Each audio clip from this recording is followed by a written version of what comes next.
about pollinators that you need to know. And it comes in form of a question. So the question is, if you have a bee in the palm of your hand, what do you have in your eye? And the answer, of course, is beauty, because beauty is in the eye of the beholder. So it sounds like a funny Hey, joke. Marty, can you speak up just a tad back here? I got hard of hearing. I may have to have you come closer to the I front. might do that. Yeah, if you wouldn't mind doing that, because... Front row. Come on up. Come on up, yeah. No problem at all. Thank you, sir. Will that help? And anyone else who's in that category, just come on up closer, okay? You can stand right here if you want to. But I'll probably be able to, this is all I can project, okay, right now. So think about that. That's an interesting thing, but there's a truth, not just a joke in that pun. With that aside, my topic today is not about pollinators. It's about something a little less dramatic. Herbicide drift in Illinois. And I like to start this out with just a little bit of a chronological approach, thinking about the spring. We're still in spring by just a little bit. You know, there's a lot going on. We still, the robins are showing up in the morning, doves are nesting, and they're just about done nesting now. And the reptiles are coming out, the herps, the turtles, the snakes, the lizards, and so forth. And our spring wildflowers are blooming early in the spring, like the bluebells and the birchfoot violet and the bedroot. And in the spring, our tree buds are beginning to swell and produce new trees, new leaves. This is a hickory bud, shagbark hickory, okay? And this is when it, bursts open, and there's a lot going on here. This is very rapid, right? It only takes a couple of days for this to occur. And this is what we expect when these leaves come out. We expect the production of some nice, healthy foliage. Unfortunately, we're seeing more and more foliage that develops like this in hickory. And here's a young redbud leaf, just as it's emerged from the bud, okay? And our expectation is that we're going to see nice, healthy foliage again develop on these redbuds. That's what this is, a normal, healthy redbud leaf. Almost universally in the state of Illinois, almost, there's always exceptions, right? We're seeing development that looks like this around the state. And here's young oak leaves. This is young black oak, just after it's emerged from the bud, okay? And this is what we expect to see from black oak, nice, healthy, normally formed foliage. Scenes like this are not uncommon now with regard to the development of oak foliage in our state. Not everywhere, but in many, many places. So what are we looking at? Well, all those deformations we just looked at are the result of herbicide drift exposure. So what is herbicide drift? Well, we probably know, but just a quick reminder. It's the movement of herbicide from an intended application area, whether it's agricultural, landscape, ornamental, right-of-way, or whatever, to an unintended area through the air. Because we're talking about air pollution, basically. All right? It's sometimes called off-target movement, and those who are experiencing this over a long period have come to call it chemical trespass as well. Okay. So there's two kinds of drift that we're talking about. One we're rather familiar with. One is called particle drift. That happens during the application of pesticides from different kinds of application equipment. Here's a boom sprayer. It is caused by movement of the spray droplets due to wind and turbulence. And you can see, you can visually see what's going on here, right? The spray droplets, some of them are going down, but many of them are in the air, and they're going to be moving off. Now, we also have particle drift from other kinds of application, like aerial application. So this is an aerial application of pesticides, probably not herbicides in this particular case. And you can see particle drift at least initially. This is down at the end of my block, by the way, where I live in Nashville. So it was pretty easy for me to get out and take a picture of this. Okay, let's see if we can, okay. There's another kind of drift that most people are not aware of, and it's called vapor drift. And this little graph, let's go back, let's see if we can get this to work. Nope, well, it's not working, so I apologize. And I don't know why, because we kind of went through this just a few minutes before I came over here, but it didn't occur on this particular machine, so we'll find out if we're going to have other problems. But there was a little graphic there. Vapor drift is, occurs after the application has occurred, regardless of what kind it is. The chemical has gone down, let's say it's hit its intended target. It could be a crop field or a right-of-way or whatever. The chemical hits the ground or the soil or the plant material right where it should be, and then over time it begins to evaporate, or what's called vaporize, back into the atmosphere. Some chemicals, some herbicides and other pesticides are more prone to do this than others. They all do it to some extent, but some of them have very low levels of vaporization, others have relatively enhanced levels. And so that vaporization goes back into the atmosphere as a gas, and once it's in a gaseous form, it can move very long distances. And in fact, it does move very long distances. So it's different from particle drift in that it occurs as vaporization of molecules off the soil or leaf surface. So we're not talking about water droplets now, we're talking about the gas, okay, that's coming from these things. It occurs after a sprayer has left the field or a lawn, for example. It can occur over a longer period of time. We're going to look at some data in a little while that will illustrate this very well. And it can travel farther, and it is invisible. Unlike that particle drift, which you can see under the right circumstances, you cannot see vapor drift. It's completely invisible. Marty, Yes? you had a video that you wanted Yes, to play? yes. You might have been able to play it on not using the little clicker there, Oh, but on the. Okay. So if you want to go back and give it a try. We, Now you did it. now we did it, didn't we? Okay, so, we will dispense with that for a moment. Okay, try to eliminate one. We'll come back to it later if need be. Okay. So the amount of drift from either particle or vapor drift can be substantial and do some harm. So how is drift exposure recognized on plants? How do we recognize it? There are three key elements here for understanding whether or not you're actually experiencing drift or not.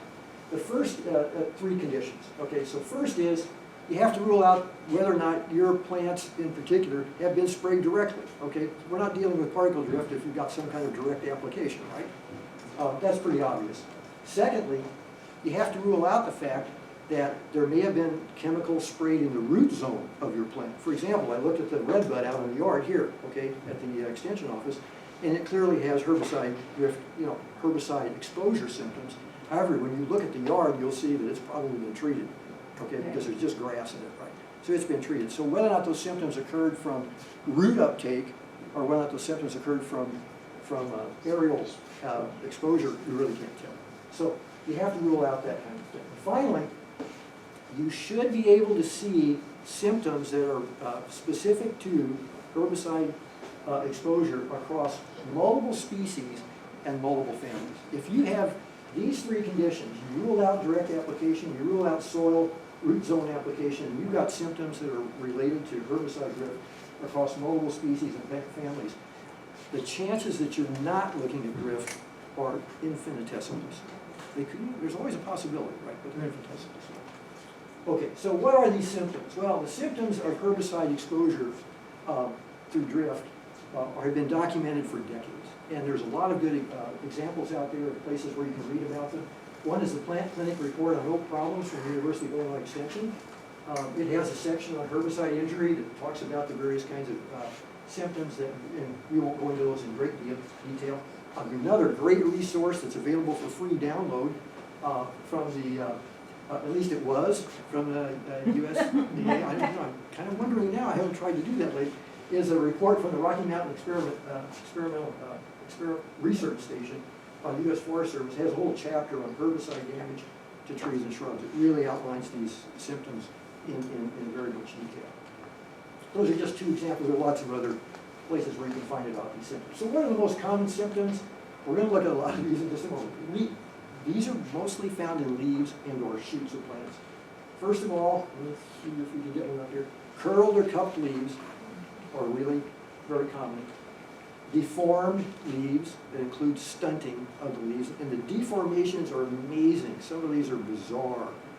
Some of them are not so bizarre, but you get expanded apical portions, expanded parts, basal portions. You get twisting of the main axis of the leaf. You get puckering. there's just an amazing amount of things that can happen. The leaves get disoriented. The petioles, leaves have petioles, right? It's a little stem, right, that holds the blade out. And the petioles typically begin to bend very often. So your leaves will go sideways, they'll go upside down occasionally. They may bend up, they may bend down. But the petioles get disoriented, so your foliage becomes disoriented as a result, because they all necessarily don't bend in the same way. And finally, another symptom is irregular margins, and we'll see this on redbud and a couple of other things when we look at those examples. But the margins of the leaves become either scalloped, like a scallop shell, or they're spiky, like they have long spikes coming out of them. All of these things are definitive. There are about 9 different symptoms that Joanne has to check off when we're out in the field. These 4 are the most prominent. I'm not going to go into all of them, okay, but these are the most 4 that we observe. There's usually more than one when you're looking at a particular plant. Okay, so we're going to take a little bit of a 2-minute digital field trip around the state. These are all pictures that were done in 2023 and 2024 that illustrate where and what this kind of looks like. Okay, so I'm just going to not say too much here, but let you look at some of these, and hopefully you can see some of these symptoms that we talked about, and also get an idea of some of the geographic spread of where we're observing these things in the state of Illinois, and one other spot a little bit beyond our borders. Like I said, these are all from 2023 and 2024.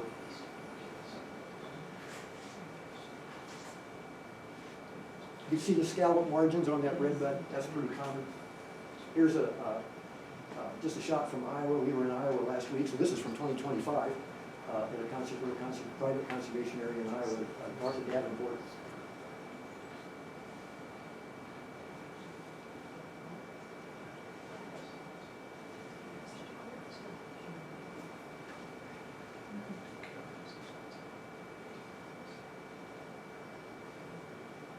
We will get a little closer to home at the end of this, but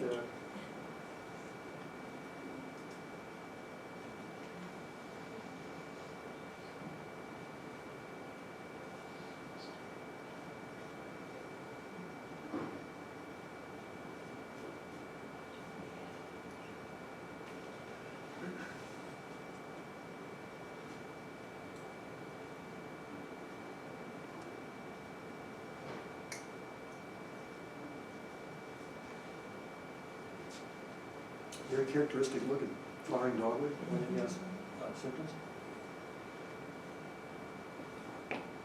Kind of close to some of our folks here.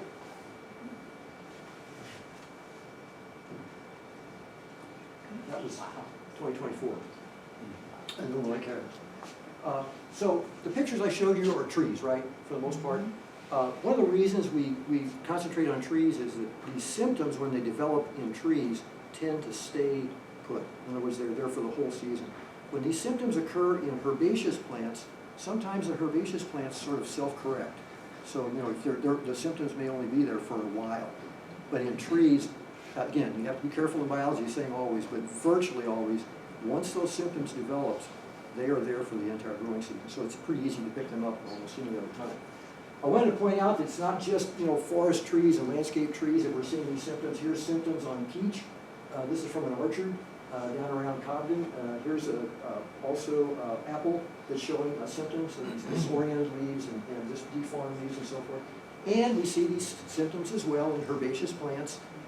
This particular prairie apple, this is a coppice plant up in a prairie at a hospital campus in Elgin. Okay, where they have a prairie planting just like they do over in I guess St. Elizabeth has, some of this. And then a garden in Elgin, symptoms on green beans.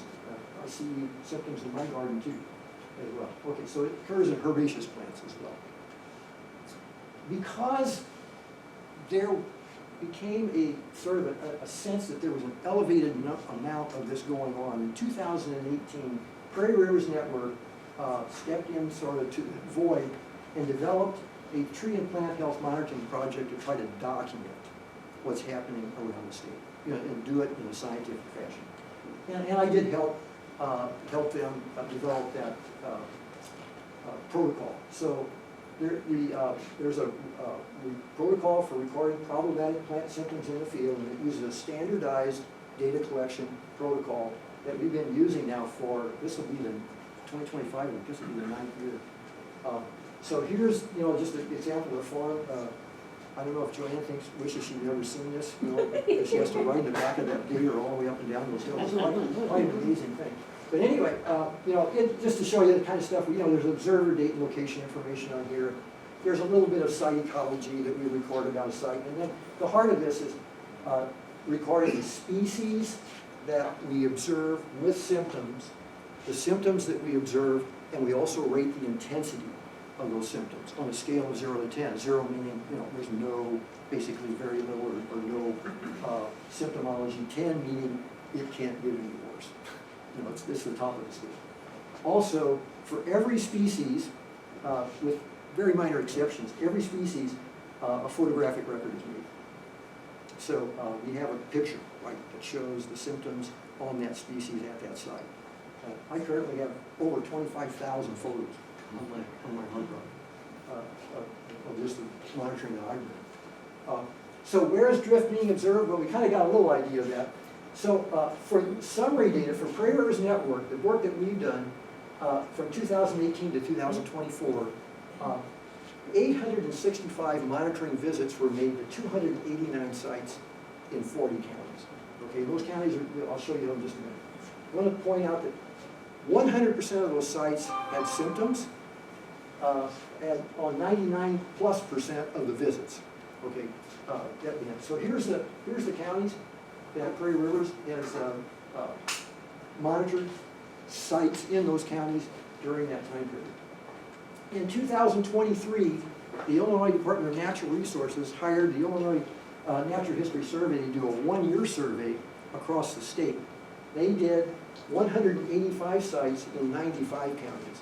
They found symptoms at 99% of those 185 sites that they studied in those 95 counties. So when you add all the data, that's what we've got, okay, as far as a county roll call for these symptoms in the state of Illinois over the last few years. Just to show you, in Prairie Rivers Network's work, of the 280 sites that were studied through 2023, okay, 190 of them were rural and 90 of them were urban. So we're looking at all kinds of sites, right? We're looking at nature preserves, we're looking at cemeteries, we're looking at backyards, school campuses, parks, so on and so forth. So we're looking at all kinds of different areas, split up about 2/3 rural and 1/3 urban. I mentioned that scale of injury, right? From 0 meaning perfect foliage, no injury due to herbicides, to 10, as bad as it can get. And so to summarize all of that data in one little chart that through 2024, 99% of the sites we looked at in Prairie Rivers, that's those 289 sites, 800 and some visits, had at least one species that we looked at that had individuals that had at least level 2 injury on the scale of 0 to 10. 94% of them had at least one species of individuals that had at least level 4 injury. And 64% had individuals of a species that had level 6 injury.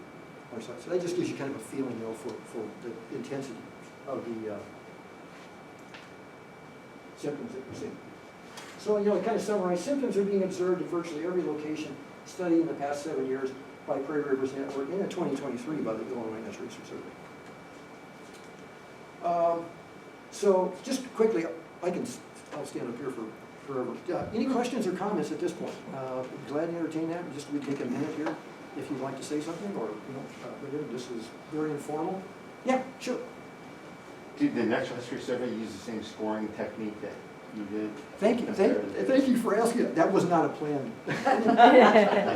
But I have to tell you that this is one of the little things that Prairie Rivers Network has a little small feather in their cap, okay? Because when the Natural History Survey was hired to do this, they called Prairie Rivers Network and asked for Prairie Rivers Network's protocol, and they used the protocol that we developed with there was some minor changes, but they basically used essentially the same protocol that we've been using for several years before they started. So thank you for that. I'll pay you afterward. Yes, yes, sir. Do you find that long-term exposures can cause susceptibility for trees and plants in the long term to be made maybe more susceptible to disease and things like that? Can I wait to answer that question? Sure. Okay, but thank you for asking it because it makes my little presentation at the end better. Thank you. I appreciate it. Yes. This spring, I saw what the symptoms you mentioned, Yeah. very readily seen on sassafras trees, on black oak, and on shingle oak that were on my property right across the field, from right across the road from the field. And that field was still being worked. It still was soybeans, corn like the usual, and it was tilled. And I had planted a couple basswood trees, new basswood trees there, and they are also showing symptoms. So I don't know if he's sprayed yet or not, but I had a question if just tilling a field that had pesticide application from the previous year, can that cause a vaporization?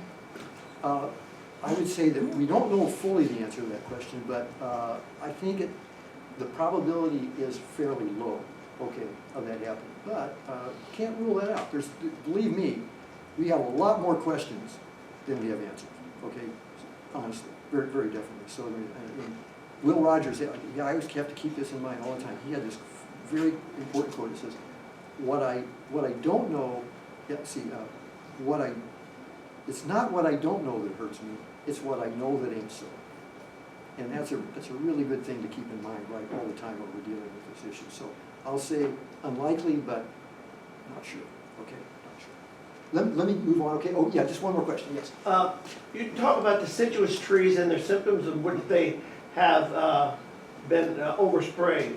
But could you give us an idea, is there any type of symptoms that we can look out for when it comes to conifer trees?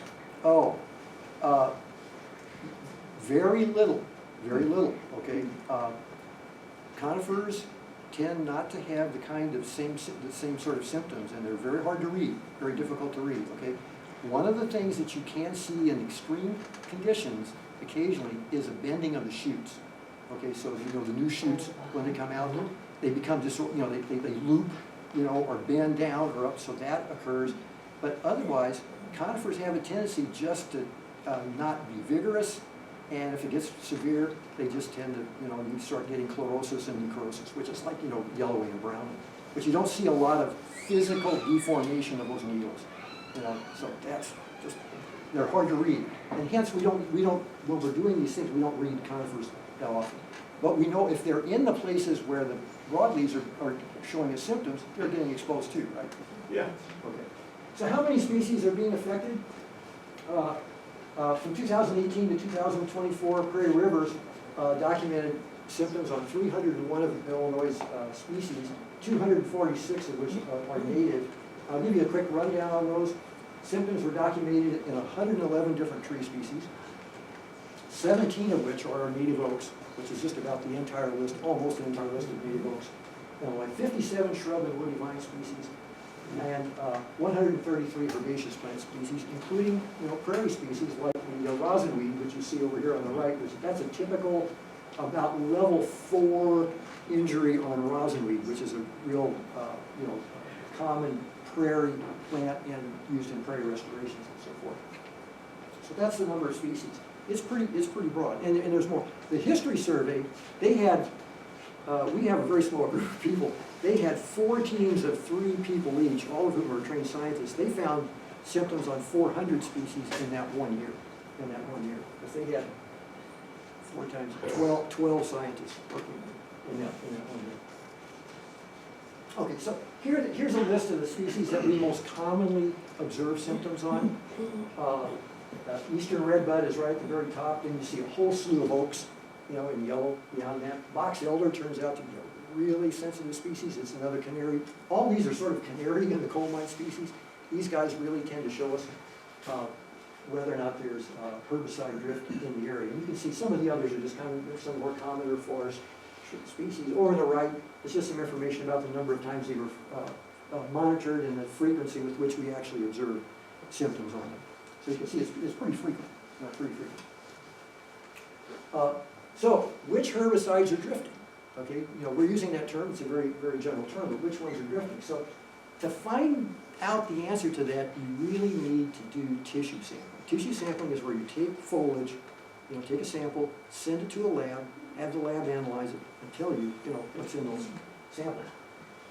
So Prairie Rivers follows a very strict scientific, you know, based protocol in collecting those samples.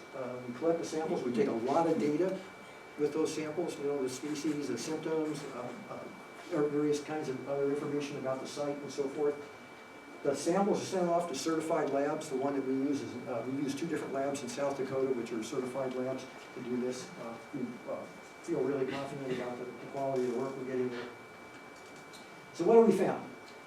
This is the data through 2023. We didn't get the 2024 results until just a couple of months ago, so I haven't had a chance to update this. So I can only give you the data through 2023. We've done a total of, 127 samples, okay, during that time period.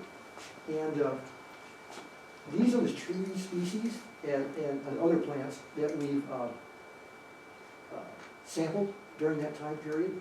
The number of tests you can see for each species, for example, if you look at eastern redbud, we've taken 8 samples from redbud, sycamore 8, white oak 24, bur oak 5, post oak 42, there's a reason for that, I'll get why it's so frequent, black oak 10. If you look on the second to the right column, you'll see the number of times that there were confirmed residues in those samples, okay? So 115 of the 127 samples that we sent in came back with a positive read for at least one herbicide, okay? The total number of residues is on the right, so we observed 218 different residues in those 127 samples. So this is just a quick summary. 21 species sampled during that time period. 127 samples submitted, 115 positive, over a 90% rate of getting back, you know, some herbicide residue out of those. 218 separate residues identified from 11 different herbicides in those tree samples. How many of those 127 showed what you would score as herbicide damage? Yeah, all of them. Yeah. We are taking samples from plants that show injury, right? There's some good data from the Natural History Survey. They did a comparison of, you know, non-symptomatic, asymptomatic, and symptomatic from the same locations. So how yes. close are these samples, trees, to a farm field? I mean, Uh, how far are these drifts going? That's a great question, and we will get to that, okay? All right, so thank you for that question, and we will get there. Very good point. I will just mention immediately that the samples that we take are not taken from any edges, period, okay? Where there's always an exception, but where you get immediate particle drift, for example, or root uptake, okay? Even, you know, for example. And we'll explore that a little bit more in depth. So, what are we finding? Well, for those 127 samples, this is what we find, and I grouped them into 3 categories here, because when we send these samples off to the lab, at the lab we use, they do 3 different screens. The reason we don't have a lot more samples is because these are fairly expensive. This is the organophosphorus screen results. This is a plant growth regulator screen result, and this is a pre-emergent herbicide screen result. Each one of those screens at the lab we use costs $300 to do that screen. So if you take one tissue sample and send it to the lab, if you do all 3 screens, you can do the math, $900 to do one sample. So, you know, Prairie Rivers is a very small NGO. You can imagine that we're up to 150 samples now with the 2024, so do the math. Now, we don't do all screens on all samples. Okay, sometimes we just do 1, 2, and not all 3. So, what have we found? Well, this is what we found so far. In the organophosphorus group, we do get glyphosate sometimes, not at a real high rate. Glufosinate, which is another common herbicide typically used on soybeans. It's used in other situations too. Comes in at a particularly higher rate. Over in the pre-emergence, we're picking up atrazine and metallochlor, which are corn herbicides, and they're also used in, I think metallochlor is also used in soybeans. And then in the plant growth regulators, we've got 4 different herbicides that have been showing up. Mecoprop and clopyralid are used in agriculture, but they are also used in turf and lawn in particular. So, some of the, you mentioned we are doing a few samples from urban areas as well, okay, it's not all rural. So and also, dicamba and 2,4-D are also used in turf treatments as well. Although most of these samples are coming from rural areas far from any lawn or turf treatments. Okay, so most of them. So you can see, here we go again, okay. We're getting a few of these. Dicamba shows up with some regularity in our samples. It's all the way through 2023. I haven't looked at the 2024 data yet. And, but the one that really stands out in our samples, okay, is 2,4-D. This one is showing up with great frequency and regularity in our samples. And that is used for? It's used for broadleaf weed control in agriculture, okay, for a whole variety of different crops and weed conditions and so forth. The farm plants can stand it. Well, some crops Can you are repeat the genetic. question? We can't hear Sure. back here. Okay, so you want to, I, she asked, what is 2,4-D used for? Okay, and it's used for a very broad spectrum of weed control in crops and also in turf management as well, okay? And some crops have been genetically engineered to withstand the application of both dicamba and 2,4-D and glyphosate and glufosinate, okay? So they can be sprayed directly on the crops and you can kill weeds while they're growing in the field, while these plants are growing. But they're often used prior to planting as well, okay? Some cases they're used as desiccants to kill a crop at the end of the growing season. 2,4-D is often used for that purpose, but not so much in the Illinois, more in the Dakotas and the oat crops. Okay, so those are what we're finding. So how much vapor can drift? Well, this is a really interesting study. There's not been a lot of work done on this, but probably the premier study that I've ever been able to find was done by the Agricultural Research Service at their Beltsville, Maryland, USDA Agricultural Research Service field station. This is you can download this from the Digital Commons University of Nebraska at Lincoln. But this study really is an eye-opener. It was an 8-year study of field-scale herbicide runoff and volatilization losses from a cornfield. So this is the Beltsville setup right over here. We don't need to go into all the details, but this study was done for 8 years, from 2000 to 2007, on 50 acres of cornfield, just standard cultivation practices. So, just some of the details. It was a 50-acre cornfield for 8 years. They basically looked at vapor drift and runoff. They also looked at herbicide losses in runoffs. And they were looking specifically at what was happening, what was leaving this field in the air, and what was leaving the field in water from this. And the experimental setup was very good. They used standard corn herbicides, and they were only studying to atrazine and metallochlor, both of which are used extensively in corn culture. They measured runoff losses and vapor losses using standard field application rates. And they sampled vapor loss, this is really important, for 5 days, day and night, after application. So they're looking at vapor drift. They did not look at particle drift at the time of spraying. They're just looking at vapor drift after spraying. So what did they find? Vapor losses occurred day and night and had not peaked at 5 days for both of those chemicals. So here's the chart for atrazine, okay? And you can see that, so that's day 1, day 2, day 3, day 4, day 5, those are in hours, okay? And the amount of it, and that's this plot for each of the 7 years of the data for their 8-year study.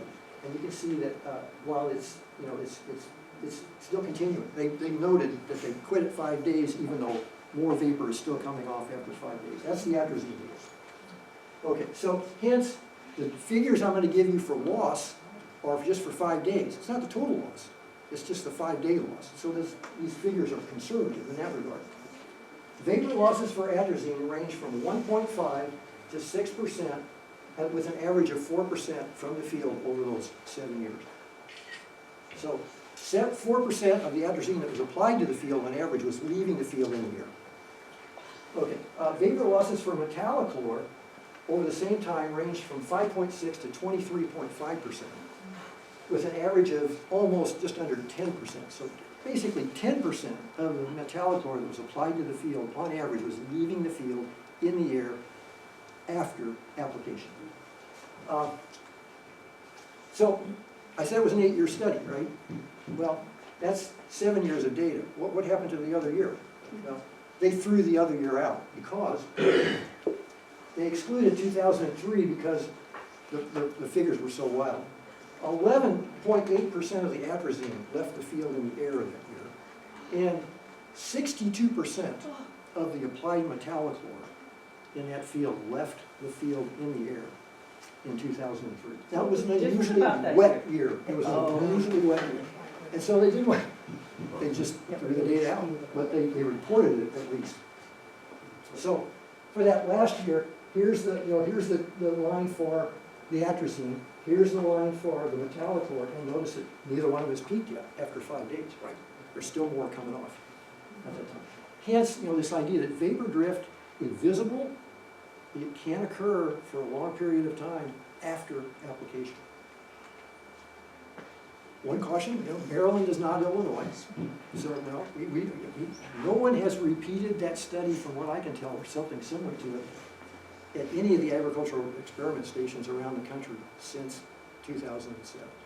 No one has done any additional work in this regard, that I can find, Okay, questions now. We'll stop for just a second. Yes, sir, yes, sir. I noticed tricloper was not on the list. Triclopyr? Yes. Yeah, was Yeah, the well- story. Yes, I omitted it only because we have found triclopyr, but only in like 1 or 2% of the samples, okay, that we got. So it's not triclopyr does considered a really, volatilize, yes, and other studies, there have been a few other studies have found triclopyr at a little higher rate than PRN, so I was giving you Prairie Rivers Network's results, okay, so triclopyr does show up, but it's still relatively uncommon. Just because something is not showing up in these samples doesn't mean that it's not out there. It just means the samples are not detecting it, right? That's what it means. And we'll talk about why that is in just a minute too. Any other questions? Yes, ma'am. What kind of effect does it have on nut trees like pecans? I'm not an expert on what it has, I'm not a pecan grower. I know that I have some friends who have pecans in their yards over in Washington County where I live, and they're still getting pecans from their trees. They feel like in times their production is down a little bit, just their backyard pecan trees. One individual who watches his pecans very, very carefully says that he has, over the last 10 years or so, when this problem has really kind of surfaced a little bit more intensely than it had in the previous decade, he has a lot more early leaf drop and branch twig fall on his, very noticeable. Well, I in noticed his last pecans. year, I have 5 of them, Mhm. and the ones that were blocked by a house or a building from the farm field produced. Mhm. The ones that had a direct drift from the field did not. So these are, these are valuable observations. Of course, we're not scientifically controlled, right?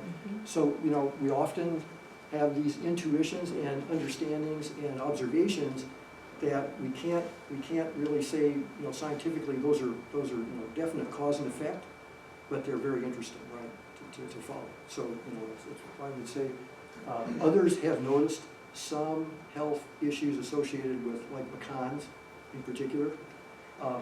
On average, however, it's interesting, that group, the hickory group, the jugglandaceae, the walnuts and hickories, have a tendency to have a lower foliar response to these things. When you see pecan and hickories in a grove with oaks, they're all getting the same exposure. the oaks will almost always have a higher level of foliage deformation than the hickories or the pecans or walnuts. So whether or not internally they're being affected the same way or not is, it's a little harder to tell. But the foliage injury usually is less. Okay, thank you for those. We'll just forge ahead here. How often are herbicides drifting? Here's another interesting, it kind of gets to one of the questions we just had, which is really two kinds of questions. One, we've kind of already answered. How often are sites being exposed over many years? I kind of explained that already. But the second question is, how often are sites being exposed within 1 year, within a particular growing season? So the first one, from Prairie Rivers Network's data, 154 of the 156 sites that we've monitored for greater than 1 year had injury every year we looked. Every year we looked, right? There's no variation. 2 sites, both of which were only studied twice so far, had injury 1 year and not the other year.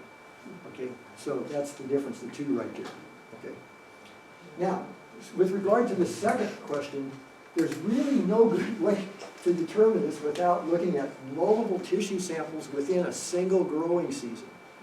And I'm going to explain how this works. I'm going to use some friends of ours in Washington County who own the state champion post oak outside on the east side of Nashville, which is that tree right there.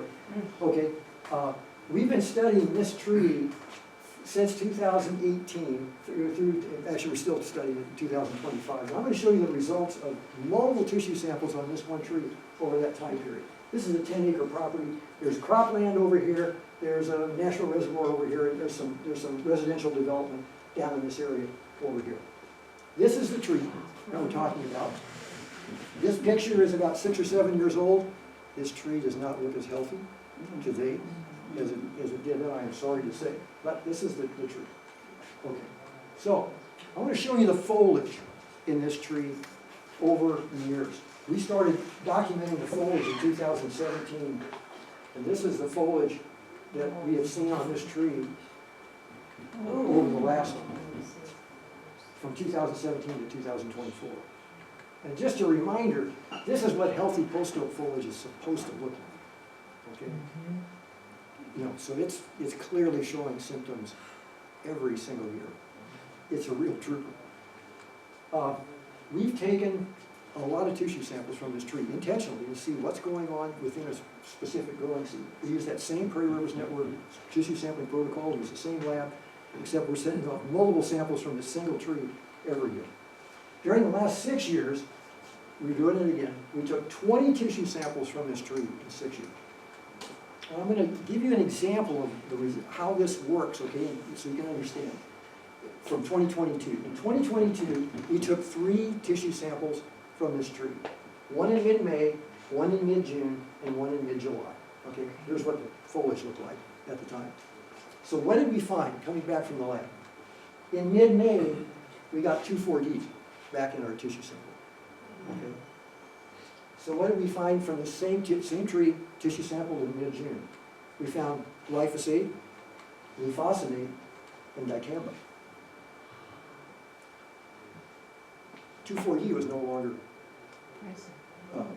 detectable.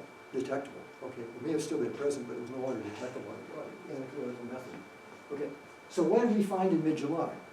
Well, we found glufosinate, but we found 3 times the level of glufosinate that we found in mid-June.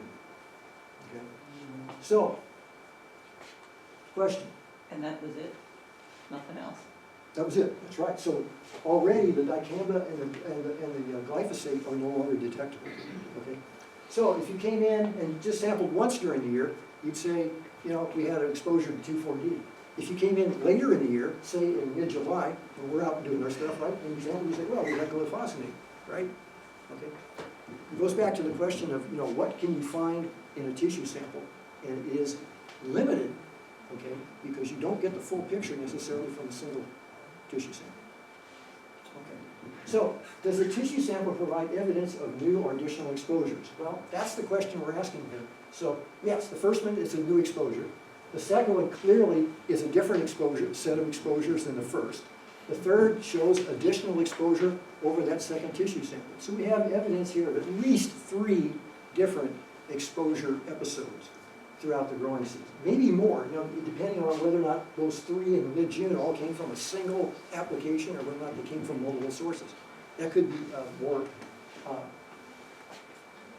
exposures as well. Remind me what the glufosinate does? Glufosinate is used in broadleaf weed control, especially in soybeans, but also over the top. So soybeans have been genetically engineered to withstand glufosinate. Called, I guess, the Liberty. Maybe some of the farmers heard of the Liberty group of herbicides. Okay, and it's used for over the top. There are uses for it too, as well. That's a major use. So if we look at so if we're looking at whether or not these are separate exposures, we look at our 2022 data, the May, June, and July samples.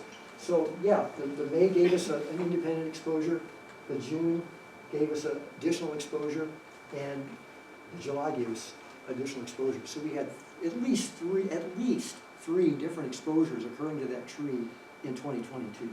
So what did our 6 years of data look like? So for those other years, we'll just fill it in really quick, if we can. Okay. So for the 6 years and the 20 samples, let's see if I can get this. We had evidence of 18 different exposures over those 6 years to this tree. And that's probably not all that was there. No, that's just what those, if we had sampled more, we probably would have picked up even more. So the answer to the question is these exposures aren't occurring just as a single point in time, you know, at one moment in the year. We have evidence that these are occurring, you know, repeatedly throughout the year. There were 6 different herbicides identified in those exposures as well. So that's just the takeaway there. How far are herbicides drifting? And we had a question specifically about that. And for here, I'm going to use an example just to give you an understanding of how we do this and how we measure this from a friend, and many of you know Glenn Schutz, okay, you know, been a volunteer at Clifftop at times up in Washington County, a good friend of mine, a person who helps with these monitoring a lot, like Joanne and Mike. He's been out helping with the work on this. We're going to look at something that happened on his property. You can see the Mississippi River, that's about where Glenn is. We're going to zoom in here. Glenn owns property, several land and water reserves in the Kaskaskia Macrosite Forest, which is the largest forest, bottomland forest block in the state of Illinois, 7,000 acres. To give you an idea of the scale here, that is approximately a 2-mile stretch right there, okay? And that particular point is going to be important to us. So let's see if we can get zoomed in here. Okay, so that's that area. And in 2023, we actually monitor this area every year, and we take several tissue samples. In 2023, we proceeded to this point, and we took a tissue sample. That is approximately 3,000 feet from the closest potential source of drift. Okay, the closest potential. We're not saying this field is a source of drift, but there's no potential source of drift closer than 3,000 feet to this particular location. That's how we look at the distances that drift is occurring. Okay, we just go to the closest potential source of drift and measure.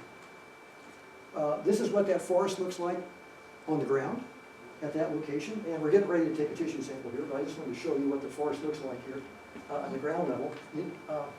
This is what some of the canopy looks like at that location. This area has had multiple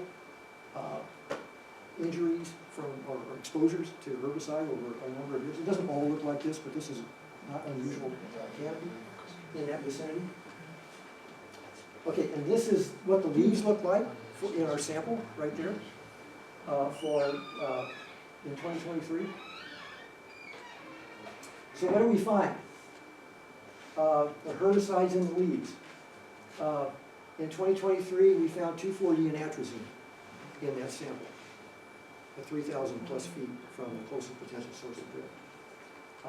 We sampled in 2024 in virtually the same location, and we found 2,4-D and dicamba in the leaves from the trees at that location. And that 2024 sample was actually a little, it was over in that other location there, which was a little closer to potential source of drift. It was like 2,000 something, 2,000 feet. But getting back to the thought, how far is drift occurring? It can occur at a great distance. And also want to show you how we measure, okay, to a potential source of drift to get some information about how far drift is occurring. So, yes. What about the water? Mhm. The Kaskaskia River flowing through Okay, there. yes. How much of the roads is water that would be carrying this? Okay, well, the particular location that we looked at does not flood, for one thing, okay? So it's called a secondary bottom, okay, a terrace. It's a terrace bottom. So a portion of that forest does flood, but the areas that we were monitoring do not flood. So there wouldn't have been any, contamination from water. Could water carry herbicide? I think sure, yeah, definitely could. I think it's a possibility. We don't have much evidence of these herbicides in water because there's not been a lot of study done on that. So that certainly is a good thought. Does that answer your question? Okay. Of those 860 visits monitoring visits that Prairie Rivers has done in 2018 to 2023, we've been able to determine a distance to the closest potential source of drift for 545 of those visits, okay, for 545 of those. Now, we're not, again, saying these are actual sources, we're just saying it's the closest potential source of drift. So what does that data look like? Well, if the regulatory process was working perfectly, so this is going to be a chart that shows those 545 distances that we've measured that are the closest potential source of drift. And this scale over here goes from 0 to 9,900 feet. If the regulatory process were working perfectly, this chart should be empty. There wouldn't be any drift, right? We wouldn't be having these drift issues, but things aren't perfect in the world all the time. So what does our data actually look like? These are the distances organized by day of the year. So that was the chronological order of the drift distances that we've been able to measure for those 545 instances where we can actually get a good read on that. They're pretty substantial. Drift is going a long way. Now, there's something really to understand about this, and that is this is what we observe. This is what we measure. These measures are extremely conservative, and for a variety of reasons we don't have time to talk about, but except one that you'll understand, and that is not one of those endpoints, there, actually represents the end of drift. I mean, we didn't come to a point in the woods and say, oh, there's no drift here any further, right? No, that didn't happen. Those endpoints are places where we couldn't go any further because of a property line, or we couldn't go any further because to go further starts, you get closer to a different potential source of drift. So not one of those is actually an end of drift. They're just as far as we could measure. Okay? So, and there are other reasons why those measures are very conservative too. But that gives you an idea of the length of drift that's occurring. Oh, just to summarize the data in that previous chart, if we look at some distances here, just very briefly, 88% of those distances are greater than 240 feet, 82% are greater than 310 feet, 41% are greater than 1,000 feet in that previous data set right there. And okay, did that help with the question with regard to the distance? Yeah, Okay. it did. All right, thank you. But what does it do to, I noticed that it had an effect on my tomato plants, what you described there, because I had no bugs or anything. We're gonna eat these tomatoes. Is it okay to eat these tomatoes? Well, I'm not a public, Or if you had a strawberry patch, I mean, okay, so I'm not a public health expert. However, people ask this all the time, right? My garden has been hit a couple of times already this year, with herbicide. Others have too. So, US EPA has a list of standards for many herbicides and other pesticides that are at levels that are safe, they say are safe to consume, right? But not all herbicides and not all fruits and vegetables are covered. So, you have to really know their system to know whether or not, one, your fruit or vegetable is covered, but two, you'd have to actually know what the level of herbicide or pesticide is in that fruit, like a tomato, okay, to know whether or not it exceeds that standard or not. What did we say about the cost of doing a sample to find that out? $900. 300, one sample. Let's see. So you see the issue very quickly? Yeah.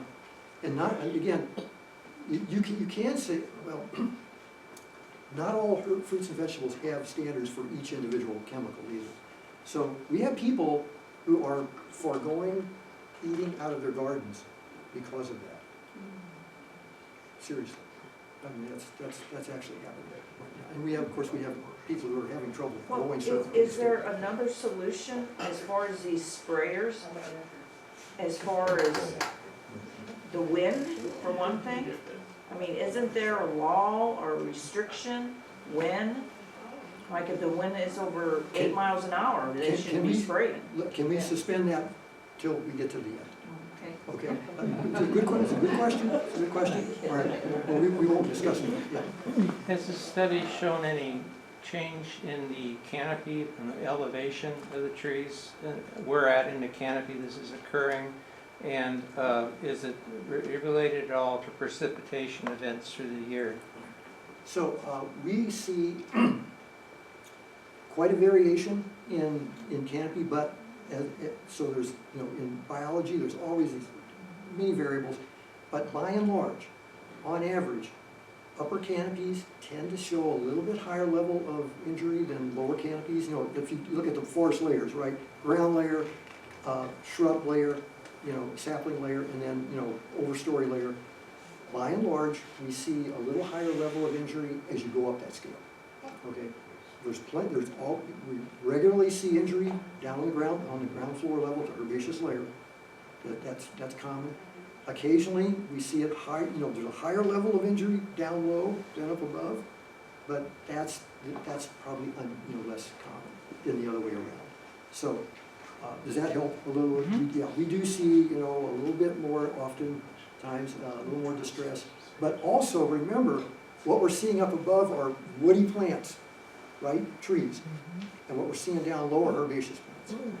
And as I mentioned before, herbaceous plants tend not to hold on to those symptoms for as long as the woody plants. The woody plants, once they're injured, once they show these symptoms, it just doesn't go away. It may get worse, right, but it doesn't go the other way.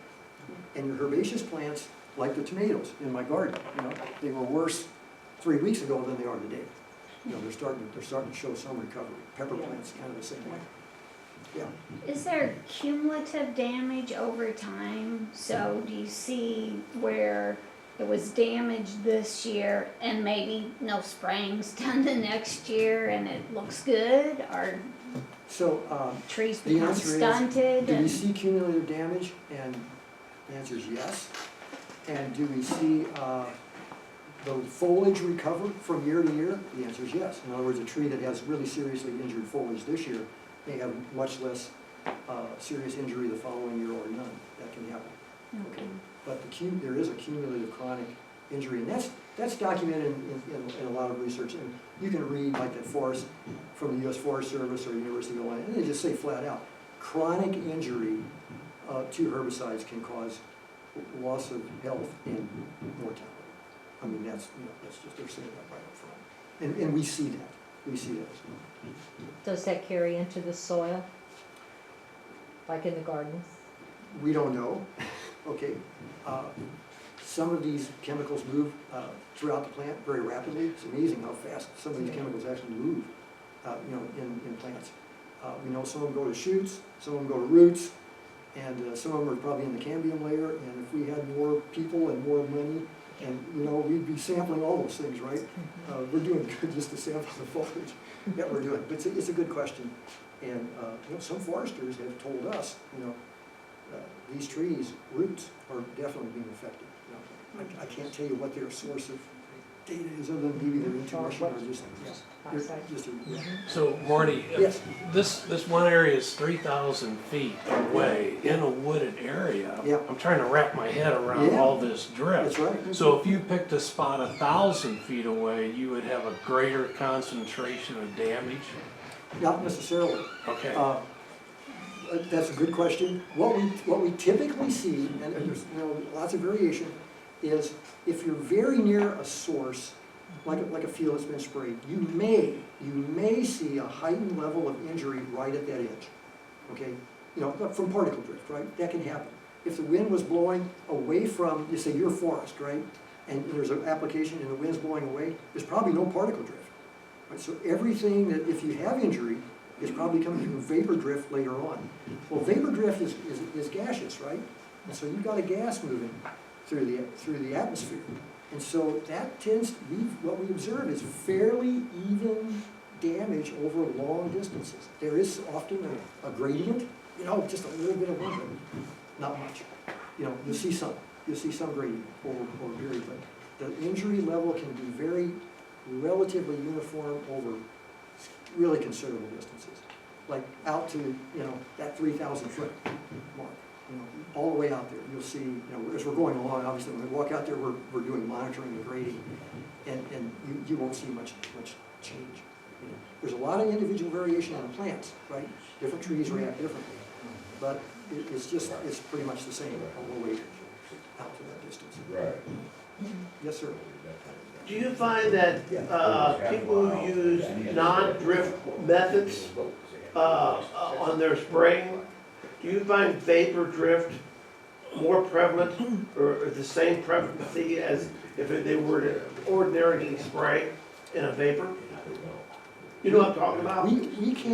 We can't parse particle and vapor drift except in certain unusual circumstances. We can't really tell the difference, where that, like one starts and the other begins, okay, and so forth. So, and with regard to, I'm not an application expert. I know that there are, you know, different ways to control drift and so forth. Right. Both particle and in theory, vapor drift. And what we're finding, all I can say is, what we're finding is that whatever methods are being used, okay, whatever methods are being commonly used, these are the results that we're seeing in the real world, in people's backyards, in people's forests, in our nature preserves, in parks, and school grounds, you know, across the state. So we feel like there's some disconnect between what is supposed to be happening, I'll be honest, you know, and what we're actually observing. Does that make sense? Yeah, it does. So, but exactly why, you know, in terms of technical, technical aspects of application, we can talk about that, but let's reserve that again, okay, for a little bit. All right. Okay, all right, okay, so, what does chronic injury, we're almost done. I know the seats are really getting hard. What does chronic exposure to drift do? Well, I'm just going to very briefly, this is a good example, okay? So there are several things with regard to trees that you look for. One is thinning canopies. Canopies get thinner, there's just less foliage. I'm showing you an extreme example, okay? This is an extreme example. There's all gradations. Another thing you see is epicarmic sprouting, especially on oaks and a few other trees. That's this topiary-like effect where you get a lot of small branches coming out from twigs, almost coming out from the main branches. That's called epicarmic branching. That's a sign of long-term stress. It can happen from a lot of different, these are signs of long-term stress. Other factors can cause these things, okay, but these are things that herbicide exposure, chronic exposure does cause as well. Another thing you see is dieback. Dieback is branch, you know, from the tips of the branches back into the tree. These things tend to be correlated. Sometimes you'll just see one of these. Sometimes you'll see thinning and epicarmic branching. Sometimes you'll see thinning and dieback, you know, just one of those. Sometimes you'll see all three of them. By the way, this is a neighbor of the state record post oak. That's the state record post oak right there. Oh, wow. This tree is on, several of its neighbors are already gone. They've died or they've taken them because of a hazard trees, right? The state record post oak has been a real trooper in terms of holding on to its health. This is the kind of health that some of its neighbors, it's had several other trees in that field die this year, this spring already, from chronic, in my estimation, it's just my estimation, primarily from chronic, you saw the leaves on the state record post oak and what it looks like. All the trees in this area are being exposed to it in that way, right? And that's what we're seeing as a result. Okay, and just to show you, at the other end of the state, you can see the same kind of thing. This is a big burrow from Burnage Forest Reserve District near Elgin. You can see the same thing, epic army branching thinning canopy on a burrow like this. And the folks up there who work with us see this all around Elgin. My wife and I were up there visiting last year, and you can see the same sort of oak decline that we see around here. And yeah, this happens, this happens. I'm not going to tell you where this was. Okay, but it can lead to this, as well. Okay, so quickly, it's not just health decline and tree death that are concerns. All of these ecological services and functions that are occurring in our woodlands and our nature preserves and our prairies and so forth are potentially at risk from these kinds of chronic injuries. We don't need to go into all of these, you can read these for yourselves, but it's almost impossible for the level of injury that we're seeing in many of these places for these kinds of things not to be affected as well by what we're observing. So, I'm going to real quick summary. Drift is widespread, and it's occurring in both rural and urban areas. Native and cultivated species from forests to lawns and gardens are being affected. Detected herbicides are agricultural.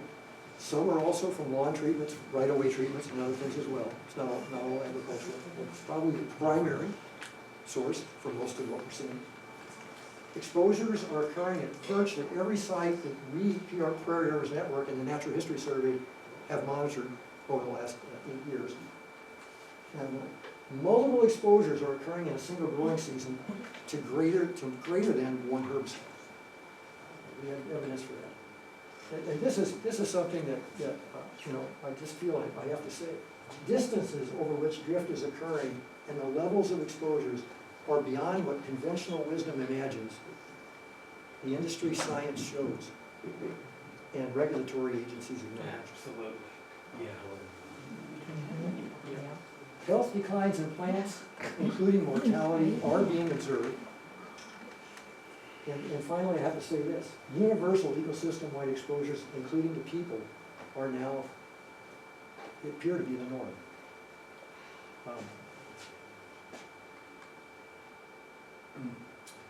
That's probably the gist of, a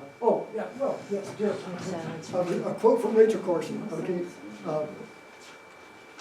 This one really stuck with me, from Silent Spring. You've heard of Silent Spring, I assume many of you have probably read it, but this one, as crude as a weapon as the Caveman's Club, the chemical barrage has been hurled at the fabric of life. And after many years of looking at this, I have a certain, I can relate to that story. From 1962, think about that, 1962. Yeah. So that's my presentation. Thank you so much for sitting on those hard seats all the time. It's incredible. All right. What are, if any, the laws that control herbicide application currently? Many. There are layers of federal regulations and state regulations associated with various kinds of pesticides, right? Herbicides included. It would be a seminar, a couple of day seminar probably to explore those.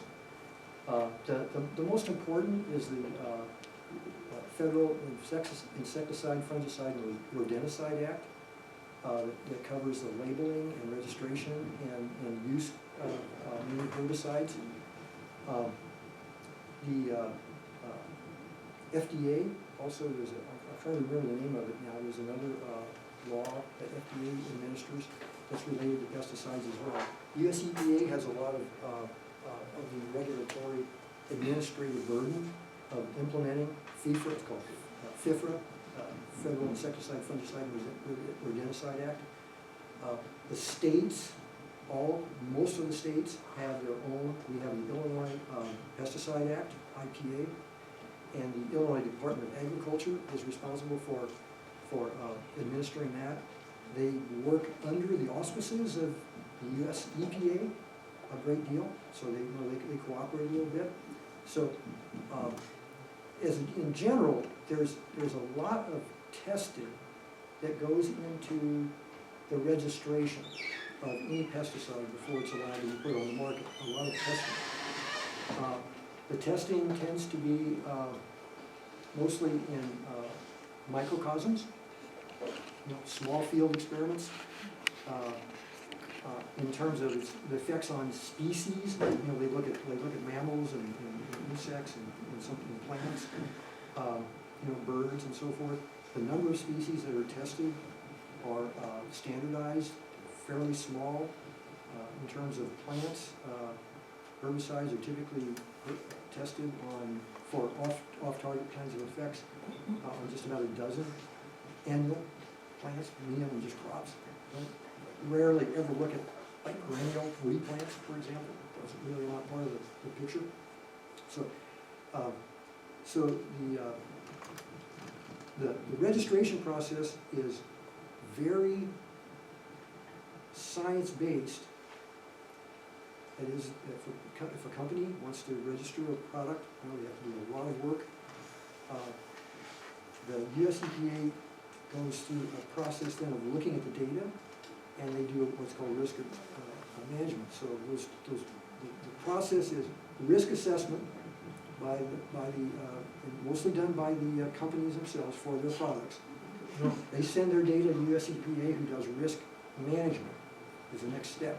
So they're looking at the data and they're trying to say, oh, there's a risk here, we're going to manage it some way. And that's what eventually turns into the regulations that are on the directions that are on the labels for products. That's really the biggest part of where that regulatory process ends up, is the label on a product. So you have risk assessment, risk management, that comes from US EPA primarily, in consultation with primarily the industry, but also the public. Okay, then there's two other parts of this that really don't have a lot of regulatory background. They have some structure. One is, the labels create regulations for application, but there's very little in the way of science that is done to characterize what is really happening during application. So the labels tell applicators, this is what you can apply, how much, when, under what conditions. But there's very little science, almost none, but not none, that actually tracks and tells US EPA in a feedback way whether or not those regulations are actually being followed or not, which is an interesting sort of deficit in the world that we have, because the industry and agencies say you have to have peer-reviewed science to attack this system or to examine it in any way. And so there's a great deal of peer-reviewed science that goes into that assessment process, but there's almost no peer-reviewed science when it comes to what's actually happening in the field, when these applications are occurring. So that's one interesting thing. The other part of this is both the US EPA and the Illinois IDOA are empowered to monitor what's happening in the environment. Okay, so sort of a fourth leg of this system is monitoring. Okay, let's say you have good risk assessment, you have good risk management, you have good application. Okay, what you still don't know is what's happening in the real world, right? In terms of off-target drift. That's monitoring. Okay, even if everything was going correctly, you still could, everything was perfect, you still might have a problem. There's almost no, that's why Prairie Rivers Network is doing this monitoring. You know, it's a small NGO, right, with, in the state of Illinois. There's almost no monitoring that occurs with regard to what we are looking at. And so the system just sort of has these very, very well-developed regulatory aspects, and then it has some parts of it that are relatively undeveloped. And that's my opinion. That's my opinion. I don't know if that makes sense or not, but that's sort of the framework. There's a multitude of, you know, interconnections between those things, but that's sort of the kind of the real world that we're working in right now. Yes. There's pros and cons about this. I've heard back and forth, and maybe you could clarify this. Let's say if you're a victim of drift, and let's say if you have a small apple tree or a peach tree, or even some of your plants in your property, or some of the trees that you want to plant. If you're a victim of that, and if you have access to a hose, and if you water that plant down, does that help or does that not? Well, I've heard pros and cons. well, obviously, if you could do that very rapidly after. Yes, of course. Of course, yeah, that would be a good thing to do. But you don't know. Most of the time, we don't know that these exposures have occurred until we actually see the symptoms on the plants. Right. You know, at that point, it's too late. You know, you're not gonna be able to reduce the exposure and the injury at that point. But if you knew that there was a exposure that occurred because of some, drift event, particle drift event in particular, you could wash your plants, yeah, that would be a good thing. You know, it's why, applicators don't apply these herbicides right before rain. Right. You just simply But- don't do that because it's gonna wash the Yeah. material off the plant. But after a rain, if it rains and then they apply that, does that enhance the herbicide? Does that enhance that? Let's say if you're putting Roundup on a field and an hour or two later it rains, does that enhance that? Well, if it's absorbed, if it's been absorbed into the plant, okay, Right. then it's in the plant. And Right. rain is not probably gonna affect it one way or the other. There's a certain amount of time that's required for that contact to occur for the weed, okay, to absorb that material. And so rain's probably, it may have a minor effect, but it's not gonna be a big Understand. effect. One other question, if I may. Yeah. When one applies for a license to spray, a company or so forth, the employees that are working for that particular company, are they required also to have a license too? Yes. So everyone underneath, even the CEO or the chairman, they all have to have license? Anyone who applies, Anyone. yes, is required. If you're applying on your own property, okay, you do not have to be licensed. Right. Oh, yeah, but if you're doing this On for a someone commercial else. basis. On a commercial basis, yes, then you have to be licensed, yes. But, and the Department of Agriculture in Illinois has a really good training program. That they annually, licenses are good for 3 years, and, they just keep training people over and over and over again. That's a very robust system. University of Illinois helps with that training, and it's a good training program. Yeah. For trees that have chronic damage, is there something that we can do to try and help them recover? Right. Right. That's, once these injuries occur, you can't reverse that injury. These trees have incredible resilience. So if the injury were to stop, if this chronic roller coaster that they're on, this chronic cascade were to stop, a lot of these trees that have been damaged, I think would just, they would be fine. They would be able to recover. But right now, it appears as though they just, there's no let-up in the injury. There's annual variation. There's annual variation. And I have to say, and I was talking with these folks earlier in the day, that there is variation in the intensity across the landscape. And, most of those folks who are, close to the bluffs in Randolph, Monroe, and St. Clair counties, where I do a lot of the monitoring in this area and further east, out in areas that have much higher levels of, intensive agriculture. And the levels of injury over here tend to be lower. They're not universally lower.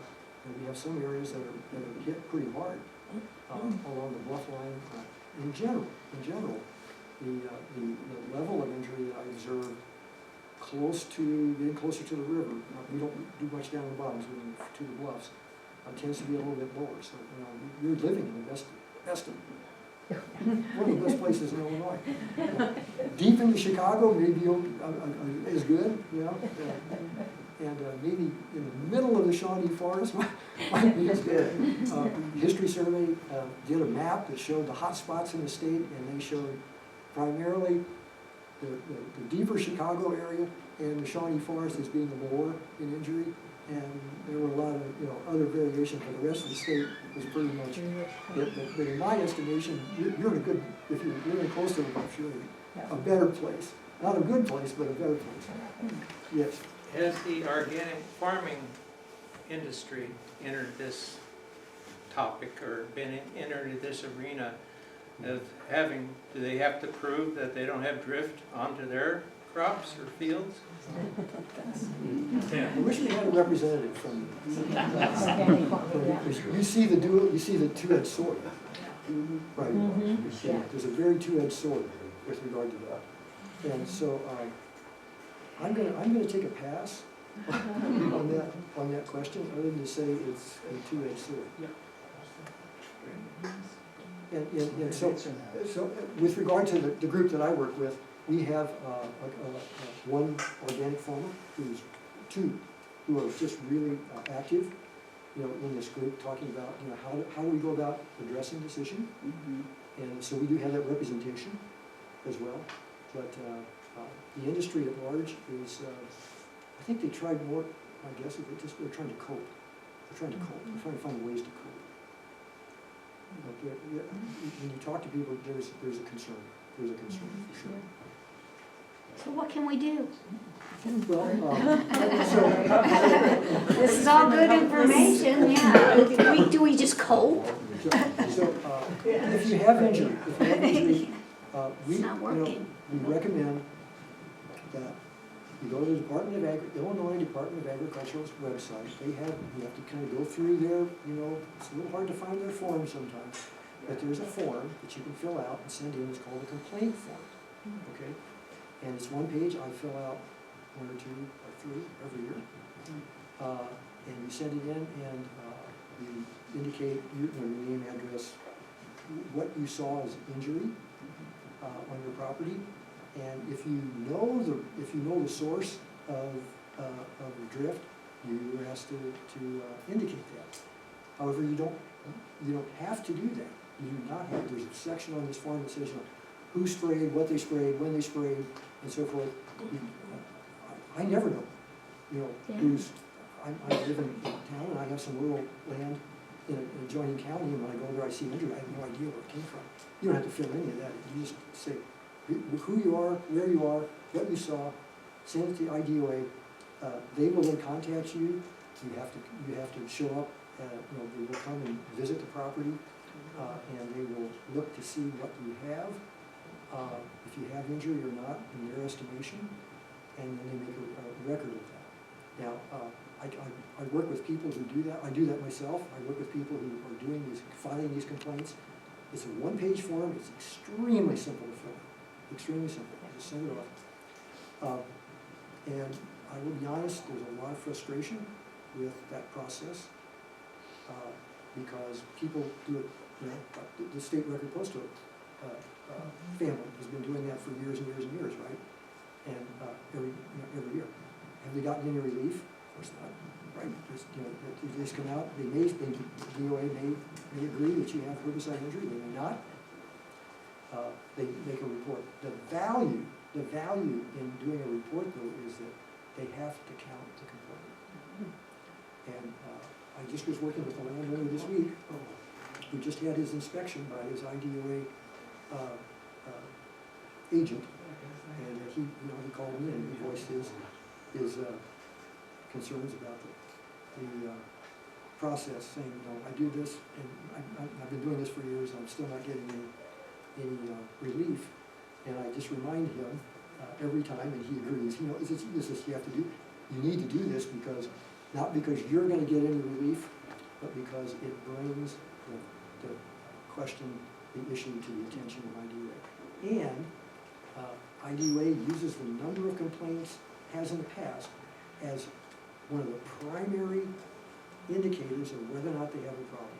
And I get quotes from directors who say, we only received X number of complaints this year, but we have, 25,000 applicators out there doing, 150,000 applications, and we got 27 complaints so far this year. That's the number that was quoted to this individual. So where's the problem? I mean, that is the honest truth of the way that works.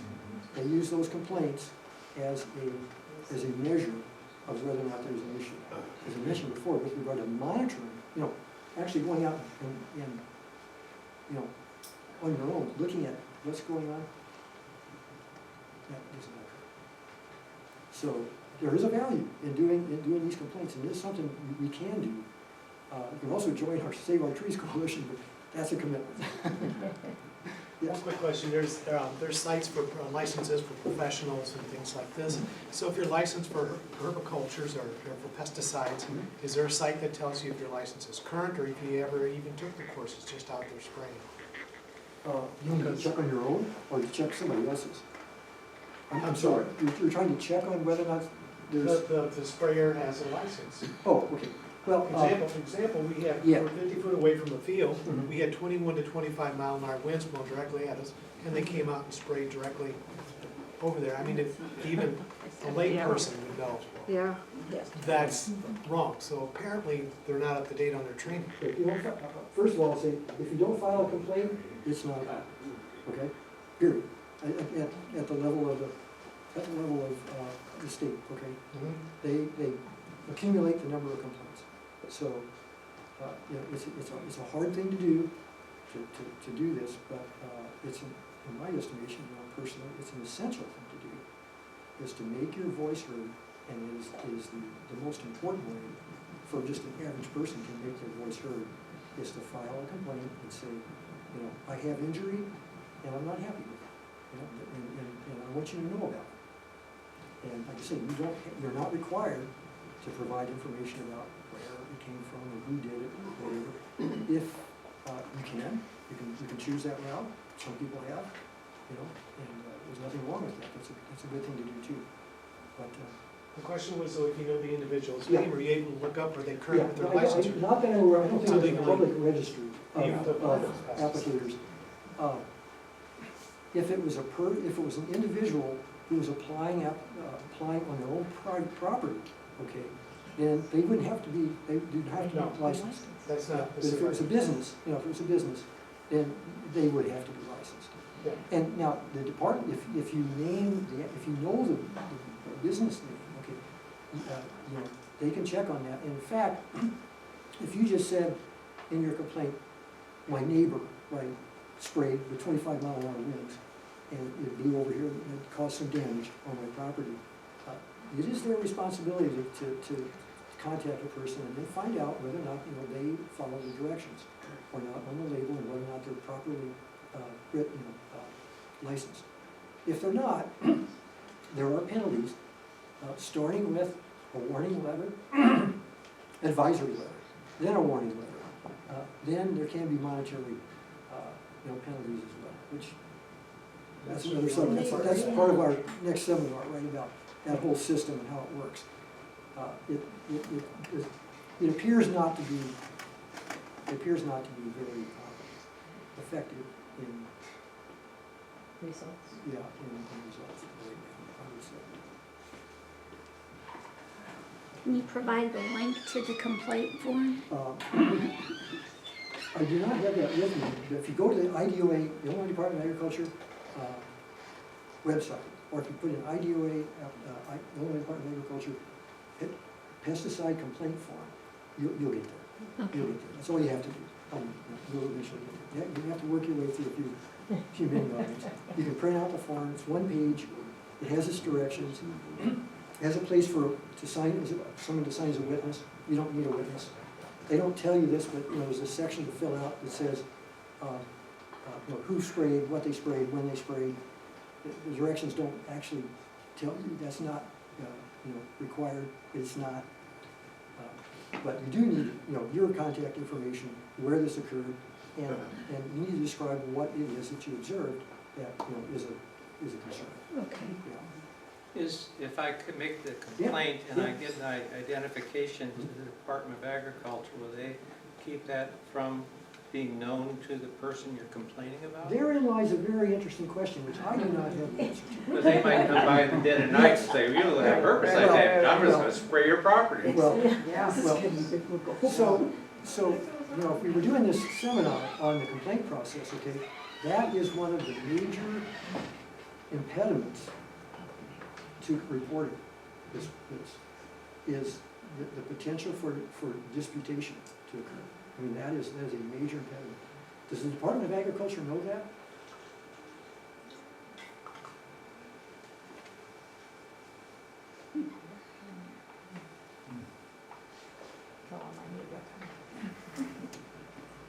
Anyone else? Yes? So what types of laws or regulations do you think would help?